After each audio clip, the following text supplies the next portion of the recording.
Hello students, welcome to परम class. आज की वीडियो में हम नेक्स्ट टॉपिक करेंगे ऑप्टिक्स का। टॉपिक का नाम है यूनिट प्लेन। यूनिट प्लेन के अंदर दो प्लेन होते हैं। एक प्लेन को हम ऑब्जेक्ट स्पेस से रिप्रेजेंट करते हैं और दूसरा प्लेन जो है वो इमेज स्पेस को रिप्रेजेंट करता है। यूनिट प्लेन के अंदर लेटरल मैग्नीफिकेशन यूनिटी और पॉजिटिव होती है। देखिए, इसको डायग्राम की हेल्प से समझते हैं। यहाँ पे हमने लिया एक सरफेस, ये जो है वो अदर सरफेस होगा। यहाँ पे हम एक लाइन ले रहे हैं और ये लाइन किसको रिप्रेजेंट करती है? प्रिंसिपल एक्सिस को। ठीक है, यहाँ पे हम एक ऑब्जेक्ट प्लेन ले रहे हैं। ये हमने लिया ऑब्जेक्ट प्लेन। ये वाला जो स्पेस होता है इसको हम ऑब्जेक्ट प्लेन बोलते हैं। और यहाँ पे हम एक प्लेन ले रहे हैं, ये कहलाएगा इमेज प्लेन। ठीक है, यहाँ से यहाँ तक का डिस्टेंस होगा d1, यहाँ से यहाँ तक का डिस्टेंस होगा d2। अब इसके अंदर हम एक यूनिट प्लेन लेंगे ऑब्जेक्ट स्पेस के अंदर। तो यहाँ पे हमने एक लिया, एक पोजीशन हम लेके चल रहे हैं कि ये पोजीशन है। ठीक है, तो ये क्या कहलाएगा? First unit plane. सिमिलरली हम यहाँ पे लेंगे, ये कहलाएगा सेकंड यूनिट प्लेन। इसको रिप्रेजेंट कर रहे हैं U1 से, इसको रिप्रेजेंट कर रहे हैं U2 से। अब यहाँ से यहाँ तक का जो डिस्टेंस होगा उसको हम बोलेंगे ऑब्जेक्ट डिस्टेंस। तो इसको हम रिप्रेजेंट करेंगे U से। ठीक है, और यहाँ पे यहाँ से यहाँ तक का जो डिस्टेंस है वो क्या कहलाएगा? Image distance. इसको रिप्रेजेंट करेंगे V से। अब देखो, ये वाला जो डिस्टेंस है इसको यहाँ हम रिप्रेजेंट कर रहे हैं स्मॉल du1 से, और इसको हमने डिनोट किया है du2 से। यहाँ पे ये du1 और du2 ये रिप्रेजेंट कर रहे हैं distance of unit plane from refracting surface. अब देखो, यहाँ पे हम एक पैरा एक्सियल रे लेंगे और इस ऑब्जेक्ट स्पेस से हम ले रहे हैं फर्स्ट यूनिट प्लेन से। जब हम यहाँ पे सेकंड में चेक करेंगे तो वो हमें सेम हाइट के ऊपर मिलेगी इस तरीके से। ठीक है, अगर हम यहाँ पे इस तरीके से ड्रॉ कर रहे हैं तो ये हमें यहाँ पे इस तरीके से मिलेगी। आई होप डायग्राम आपको समझ आ गया होगा। इस तरीके से इसे हम लिखेंगे। नेक्स्ट हमें जो du1 और du2 है इसकी एलिमेंट को सिस्टम मैट्रिक्स की फॉर्म के अंदर रिप्रेजेंट करना है। तो इसको हम इस तरीके से लिखेंगे b + a du1 = 1, और दूसरा रहेगा यहाँ पे 1/c - a du2 = 1। अब क्वेश्चन बनता है ये हमने कैसे लिखा। आपका एक टॉपिक है position of image plane and magnification in an optical system, जो आपका सिलेबस में नहीं है। ठीक है, उसके डेरिवेशन के अंदर हमने ये डिराइव किया है, वहाँ से हम डायरेक्ट इसको यूज़ कर रहे हैं। अगर आपको देखना है कैसे आया है तो आप अपनी बुक में चेक कर सकते हैं। अब देखो, फर्स्ट से हम यहाँ पे वैल्यू निकालेंगे du1 की। तो 1 ये प्लस में इधर आके माइनस में b, और a मल्टीप्लाई में तो इधर आके डिवाइड में a। तो ये हमारे पास du1 की वैल्यू आ गई। सिमिलरली हमें किसकी निकालनी है? du2 की। तो यहाँ पे इसकी वैल्यू आ जाएगी c - 1/a। डायरेक्ट मैंने इसको लिख दिया है। क्रॉस करेंगे तो ये भी किसके इक्वल आएगा? 1 के इक्वल। इस तरीके से इक्वेशन बन जाएगी और इसको हम इस तरीके से यहाँ पे यूज़ कर लेंगे। c माइनस का बनेगा, माइनस साइन फिर आपको कॉमन लेना पड़ेगा, तभी यहाँ पे c प्लस का बना है। मैंने यहाँ पे डायरेक्ट लिख दिया ताकि स्टेप छोटा रहे। ये डेरिवेशन ऑलरेडी बहुत लेंथी है। नेक्स्ट स्टेप में हम डिस्टेंस निकालेंगे यूनिट प्लेन से। तो देखो, ये जो कंप्लीट डिस्टेंस है d1 को हम यहाँ पे किस तरीके से लिखेंगे? किसके इक्वल आ रहा है? u plus this distance. ये डिस्टेंस क्या है? du1। तो इसको हम यहाँ लिख देंगे u + du1। अब du1 की वैल्यू हमने निकाली है, इस वैल्यू को हम यहाँ पुट कर देंगे। तो यहाँ क्या फॉर्म हो जाएगा? u + 1 - b/a। ये हमारे पास D1 की वैल्यू आ गई, इसको हम इक्वेशन नंबर 1 मान लेते हैं। ठीक है, नेक्स्ट हमें निकालनी है D2 की वैल्यू। अब देखो डायग्राम के अंदर D2 जो है वो किसके इक्वल है, DU2 प्लस V इसके इक्वल है, तो इसको हम यहाँ पे इस तरीके से लिखेंगे V प्लस DU2। DU2 की वैल्यू अभी हमने निकाली है, ये वाली वैल्यू हम यहाँ पे पुट कर देंगे, तो यहाँ आ जाएगा V plus C minus 1/A। ये हमारे पास आ गई सेकेंड इक्वेशन। अब ये जो सिस्टम मैट्रिक्स के एलिमेंट हैं इनको हम D1 और D2 से रिलेट करेंगे, तो इसके लिए हम एक रिलेशन यूज़ करेंगे जो हमने लास्ट आर्टिकल के अंदर, जो अभी मैंने बताया आर्टिकल का नाम, उसके अंदर वो रिलेशन आएगा। वो टॉपिक हमने नहीं किया है क्योंकि वो आपका सिलेबस में नहीं है। तो देखो इसके लिए हम रिलेशन यूज़ करेंगे, पहले भी हमने ये यूज़ किया B D2 plus A D1 D2 minus C D1 minus D equals to 0। पहले हम फर्स्ट टर्म लेंगे, यहाँ से कॉमन निकल रहा है D2, तो यहाँ आ जाएगा B plus A D1 minus common लिया दोनों से, यहाँ पे आ जाएगा C D1 plus small d equals to 0। अब इसको इधर लेके आएंगे तो ये टर्म जो है वो क्या होगी, प्लस की, तो इसको हम इस तरीके से लिखेंगे equals to C D1 plus D। अब यहाँ से हमें D2 की वैल्यू निकालनी है, तो ये टर्म इसके साथ मल्टीप्लाई में, इधर आके क्या होगी, डिवाइड में, तो यहाँ पे आ जाएगा B प्लस A D1। हमारे पास ये वैल्यू आ गई है फॉर D2। इसको हम मान लेते हैं इक्वेशन नंबर 3। अब हम क्या करेंगे, पीछे हमने D1 और D2 की वैल्यू निकाली थी, वो वैल्यू हम इस इक्वेशन के अंदर यूज़ करेंगे और यहाँ इक्वेशन के अंदर रखेंगे D1 की और D2 की। अभी जो पीछे हमने निकाला था, देखो ये वैल्यू निकाली थी D1 की और D2 की, तो D1 की वैल्यू D2 की वैल्यू हमारे पास आई थी V plus C minus 1/A equals to C। D1 की वैल्यू आई थी U plus 1 minus B/A plus D upon B plus A। D1 की वैल्यू हो जाएगी U प्लस 1 माइनस B/A। ये फॉर्म हो जाएगी हमारे पास। अब देखो नेक्स्ट स्टेप में हम क्या करेंगे, यहाँ पे C को U से मल्टीप्लाई कराएंगे, CU प्लस C को इससे करा रहे हैं तो यहाँ आ जाएगा C 1 माइनस B/A और यहाँ क्या रहेगा D अपॉन, सेम ऐसे ही इसमें करेंगे B plus AU plus A 1 minus B/A, ये आ जाएगा। अब हम क्या करेंगे, एलसीएम ले लेंगे, इसके नीचे कुछ नहीं है 1 मान लिया, यहाँ कुछ नहीं है 1 मान लिया, तो एलसीएम क्या आएगा इस कंडीशन में A, तो यहाँ टर्म बन जाएगी ACU, A से A कैंसिल, ये term as it is C 1 minus B plus यहाँ 1 है तो यहाँ आ जाएगा AD, ये फॉर्म हो गया। अब हम लेंगे नीचे वाले केस में सेम ऐसे ही, कुछ नहीं है तो 1 एलसीएम मान लिया, तो A आ जाएगा यहाँ पे, यहाँ टर्म बन जाएगी AB plus A square U plus A से A cancel, A 1 minus B। जब इसको सॉल्व करेंगे तो ये क्या होंगे, कैंसिल आउट हो जाएंगे, ठीक है, और हमारे पास जो टर्म है वो कुछ इस तरीके से फॉर्म हो जाएगी। ठीक है, नेक्स्ट स्टेप में हम क्या करते हैं, ये वाली वैल्यू यहाँ प्लस में है, इधर लेके आएंगे तो माइनस में आ जाएगी, तो इस स्टेप को हम इस तरीके से लिख लेंगे ACU plus C 1 minus B plus AD upon AB plus A square U plus A 1 minus B minus C minus 1/A। ये टर्म फॉर्म हो गई। अब देखो नेक्स्ट स्टेप में हम क्या करते हैं, नीचे वाली टर्म को सॉल्व करेंगे, ऊपर वाली टर्म एज इट इज़ रहेगी क्योंकि यहाँ कैंसिल हो जाएंगी टर्म आपकी। ठीक है, अगर हम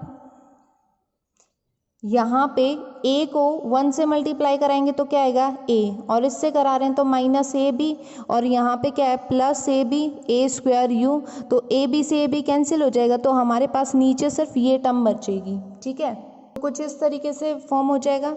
नेक्स्ट स्टेप में हम लिखेंगे ACU प्लस C को हम अंदर मल्टीप्लाई कराएंगे तो C minus B plus AD, ये टर्म आ जाएगी अपॉन, यहाँ से A कॉमन निकल रहा है तो A को कॉमन निकाल लेंगे। ठीक है, यहाँ अगर इस पूरे का एलसीएम लेते हैं तो एलसीएम ये आ जाएगा और ए कॉमन निकल आएगा, तो यहाँ इसको हम इस तरीके से लिख लेंगे 1 प्लस ए यू, और ये टर्म एज इट इज़ आ जाएगी हमारे पास c माइनस 1। नेक्स्ट स्टेप में इसको हम खोल के लिख देंगे, तो यहाँ पे आ जाएगा a c u plus c minus c b plus a d. सी को 1 से मल्टीप्लाई कराएंगे, यहाँ पे हमारे पास टर्म आएगी माइनस सी को इस टर्म से कराएंगे तो आ जाएगा माइनस ए सी यू। अब यहाँ पे माइनस है, यहाँ माइनस है, माइनस माइनस क्या होगा प्लस, और 1 को 1 से कराएंगे तो क्या आ जाएगा 1। सेम 1 को ए यू से कराएंगे तो यहाँ आ जाएगा ए यू, और अपॉन में क्या चलेगा ए 1 प्लस ए यू, किसके इक्वल चल रहा है v के इक्वल। अब जो टर्म कैंसिल होती हैं उसको कैंसिल कर दो, प्लस का c माइनस का c कैंसिल, प्लस का ए सी यू माइनस का ए सी यू कैंसिल, बाकी कुछ कैंसिल हो रहा है नहीं। तो इस टर्म को हम इस तरीके से लिख लेते हैं v इक्वल्स टू, यहाँ से हम माइनस का साइन कॉमन ले लेंगे, अंदर टर्म आ जाएगी C B minus A D plus 1 plus A you upon A 1 plus A U. ये आपकी इक्वेशन बन जाएगी थर्ड। अब हमें पता है सिस्टम मैट्रिक्स के अंदर जब हम डिटर्मिनेंट निकालते हैं तो ये वाली टर्म जो है वो किसके इक्वल आती है 1 के इक्वल, तो हम इसको क्या लिख देंगे 1। डिटर्मिनेंट एस इक्वल्स टू 1 होता है, तो यहाँ पे सी बी या फिर बी सी जो भी है ए डी इक्वल्स टू क्या होगा 1, तो v इक्वल्स टू क्या आ जाएगा आपके पास minus 1 plus A you upon A 1 plus A u, plus minus तो ये टर्म क्या हो गई कैंसिल, v की वैल्यू यहाँ से आपके पास क्या आ गई a you upon A 1 plus A u. अब देखो यहाँ पे a से a कैंसिल हो रहा है, तो यहाँ पे v की वैल्यू क्या फॉर्म हो रही है आपके पास u अपॉन 1 प्लस ए यू, ये बन गई हमारे पास। नेक्स्ट स्टेप में अगर हम इसको क्रॉस मल्टीप्लाई करते हैं तो यहाँ से u की वैल्यू हमारे पास क्या आ जाएगी v प्लस ए यू वी, ये वैल्यू फॉर्म हो जाएगी।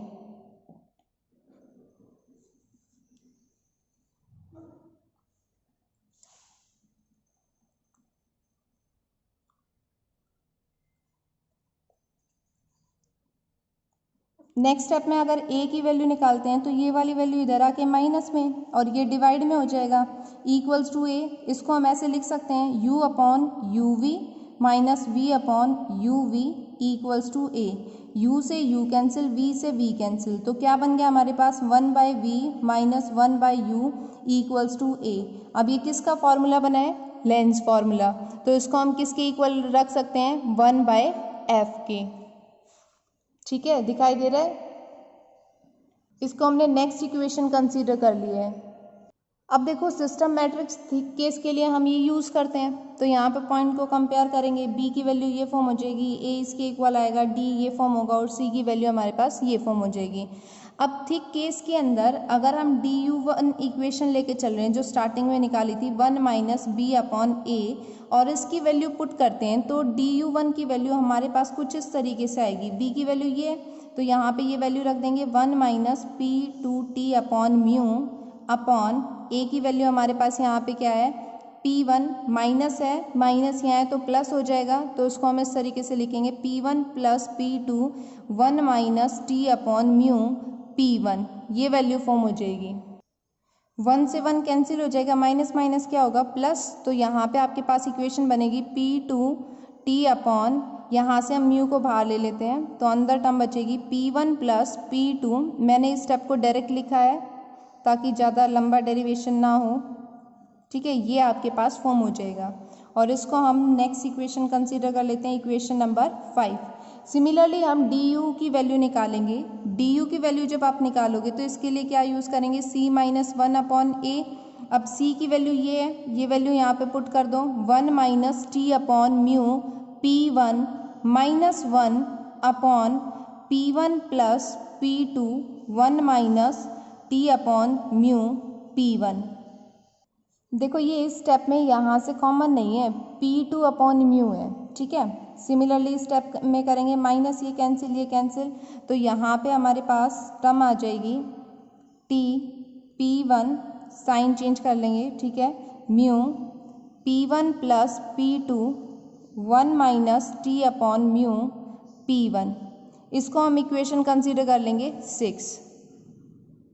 अब देखो अगर हम डबल कॉन्वेक्स लेंस यूज़ कर रहे हैं तो दोनों सरफेस के ऊपर जो रेडियस है वो क्या रहेंगी, सेम रहेंगी। इस तरीके से इसे हम लिखेंगे। अब यहाँ पे हम P की वैल्यू निकालेंगे, P1 और P2 दोनों की वैल्यू सेम रहेगी। वैल्यू क्या आ जाएगी, म्यू माइनस 1/r।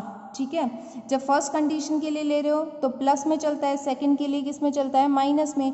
अगर हम इसको मॉडुलस फॉर्म में ले रहे हैं तो दोनों वैल्यू जो है वो क्या हो जाएंगी, सेम हो जाएंगी।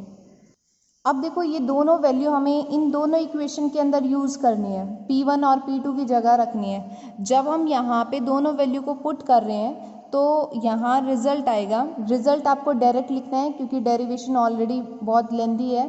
ठीक है, डायरेक्ट अगर आप लिख रहे हो तो भी आपको मार्क्स मिलेंगे।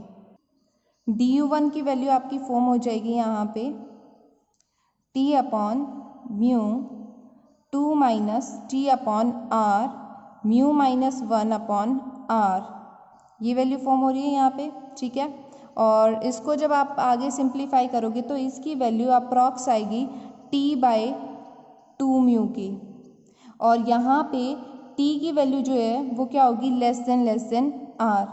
सिमिलरली आपको निकालनी है du2 केस के लिए। जब आप इस केस के लिए निकाल रहे हो तो यहाँ पे आपकी जो वैल्यू आएगी वो भी अप्रॉक्स T/2 म्यू की आएगी, लेकिन डिफरेंस क्या रहेगा, ये वैल्यू आपकी प्लस में है और ये वैल्यू क्या आ जाएगी, माइनस के केस में। तो यहाँ पे हमने पोजीशन निकाली। जब पोजीशन निकाली तो इसको इस तरीके से आप ड्रॉ करोगे। ये हमने इंसिडेंट रे ली, रिफ्रैक्टेड फॉर्म के अंदर आ जाएगी और इमर्जेंट। ठीक है, और यहाँ पे हम लेंगे प्लेन, ये फर्स्ट यूनिट प्लेन रहेगा और ये आ जाएगा आपका सेकंड यूनिट प्लेन। तो यहाँ से यहाँ तक का जो डिस्टेंस है वो आपके पास क्या आ गया, T/2 म्यू। सिमिलरली ये जो है वो क्या आ गया, T/2 म्यू। ठीक है, यहाँ पे एरो जरूर लगाओगे क्योंकि ये डायरेक्शन को रिप्रेजेंट कर रही है। तो इस तरीके से हमारे पास पोजीशन आ गई है for first unit plane and for the second unit plane. A जो है वो सिस्टम मैट्रिक्स के रेसिप्रोकल फोकल लेंथ के रेसिप्रोकल को रिप्रेजेंट कर रही है फॉर द थिक लेंथ। तो इसको हम इस तरीके से लिखेंगे 1/f इक्वल्स टू ए। पीछे हमने इसकी वैल्यू निकाली थी ए की, P1 plus P2 1 minus T/μ P1। इस तरीके से हमने लिखा 1/f। P1 की वैल्यू क्या रहेगी, म्यू माइनस 1/r1, और इसकी क्या आ जाएगी, म्यू माइनस 1/r2। माइनस लेंगे तो ये प्लस वाला साइन माइनस में चेंज हो जाएगा और यहाँ आएगा 1 माइनस T/μ। P1 की वैल्यू पुट कर देंगे, इसकी वैल्यू आएगी म्यू माइनस 1/r1। ये फॉर्म हो जाएगा। अब इसे सॉल्व करोगे तो आपके पास वैल्यू इस तरीके से आ जाएगी। यहाँ से म्यू माइनस 1 कॉमन आ रहा है, इसको कॉमन निकाल लिया। यहाँ अंदर क्या बचा, 1/r1 माइनस 1/r2, ये वैल्यू बच गई। ये एज इट इज़ रहेगा 1 minus T/μ mu minus 1/r1। Next step में ये वाली वैल्यू इसके साथ मल्टीप्लाई में होगी तो आपको ये टर्म एज इट इज़ मिल जाएगी, mu minus 1/r1 minus 1/r2। ठीक है, 1 से मल्टीप्लाई किया तो सेम यही टर्म आ जाएगी। नेक्स्ट स्टेप में हम इसको इसके साथ सॉल्व करेंगे तो ये इसके साथ मल्टीप्लाई हो रहा है तो स्क्वायर आ जाएगा यहाँ पे। ठीक है, कंप्लीट सॉल्व करने के बाद जो आपके पास टर्म बचती है, जो फाइनल रिजल्ट आता है वो आपके पास ये फॉर्म होगा, mu minus 1 square upon mu T/r1r2। ये रिप्रेजेंट कर रहा है फोकल लेंथ। आपको बताना है what is the magnification for unit plane. थोड़ा लेंदी टॉपिक है बट इम्पॉर्टेंट है।